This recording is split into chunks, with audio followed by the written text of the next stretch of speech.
I'm Thorn Dickinson. This show allows me to talk with Mainers working on the most important clean energy project to ever come to our state. We discuss how this project is providing jobs and other benefits today while creating clean energy for a better tomorrow. So Jim, I was talking to Jerry a little bit. He was kind of walking me through the whole permitting process, and we came to you in your role. Maybe just in your own words, describe what you do on the project. I work closely with the environmental inspectors directly who work with me.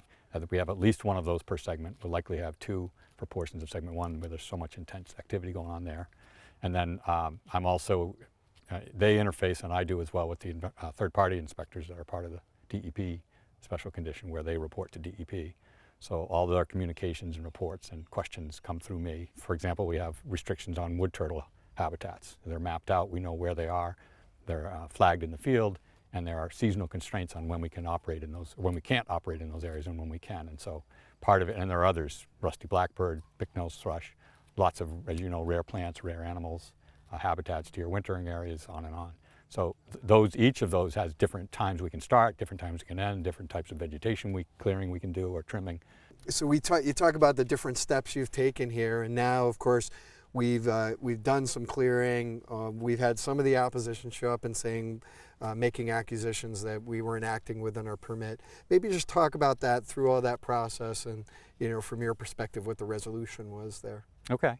Well, when we began the tapering cutting with the hand crews on segment one, I went up and I met individually with the hand crew operators, and I told them and went through, they'd already had the orientation with the company, the overall environmental safety, health orientation.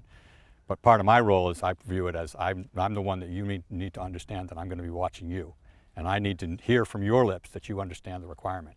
It's one thing to sit in a training and hear it. It's another to talk to the environmental compliance coordinator about exactly what you're going to do at that location or at the next stream you come to or in the 15-foot zone. I make sure that they can parrot back to me what they've been trained, because they're the ones with the actual saws doing it. So I did that. I worked with them, and then I monitored as well as the environmental inspector and the third-party inspector did. So that was first. And then after that had already started, then some of the opposition folks showed up and did their own measurements, which we had already done ourselves, of course.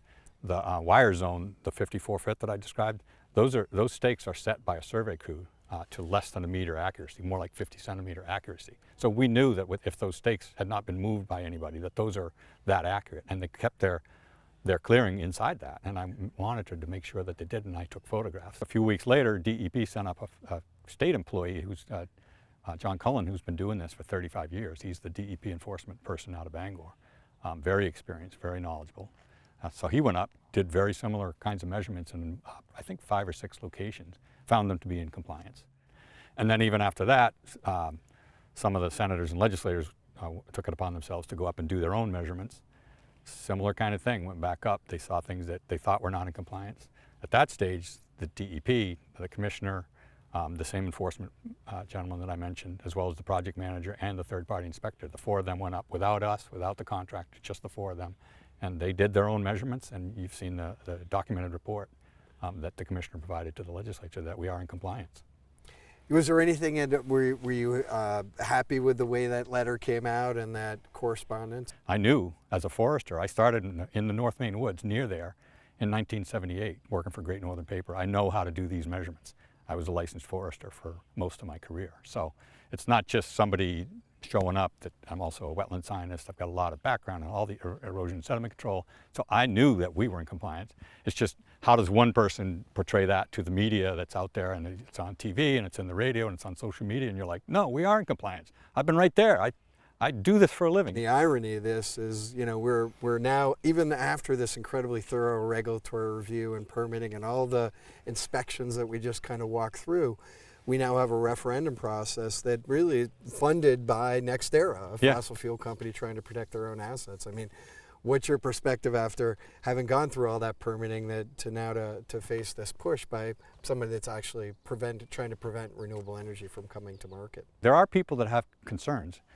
I want Mainers, any Mainer that has a valid concern, to be able to voice it, But there are a lot of misinformed statements, I guess, from my perspective. There's a lot of misinformation out there, especially on social media now.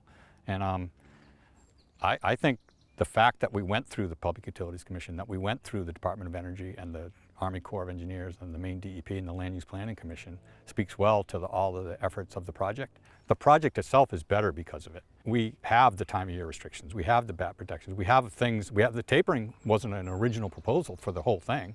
That was brought on as part of the permitting process. So, but the referendum doesn't do any of that. It doesn't continue the scientific evaluation. It doesn't change anything on the project. It just says, do you want it or don't you want it? And retroactively, kill it from behind. If you did that to Walmart, they might be out of business. So you showed up at, you went to University of Maine. Did you know what you wanted to do when you went there already? Had you already in your mind that you wanted to do something in the environmental area? Or? I knew that I wanted to work outdoors. I did not want to work at a desk. Yeah. Like my dad was an actuary for an insurance company, which is great. I love him and respect him for that, but I just grew up outdoors, and that's what I wanted to do. And in high school, when I learned that a forester could do that, then I said, that's the thing for me.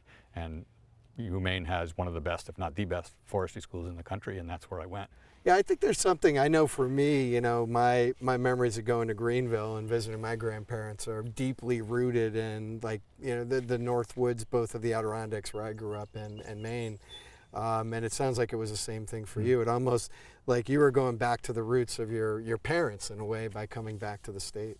Well, yeah, actually I've done ancestry research online, and my mother's side actually came here in the 1840s, 1842, to the Katahdin region, Benedicta. It's a beautiful place to live. One of my sisters never has lived here. She's retired. She just moved to Maine. She texted me a couple days after they moved, and she said, "Man, I love Maine." I go, "Yeah, I knew that 45 years ago."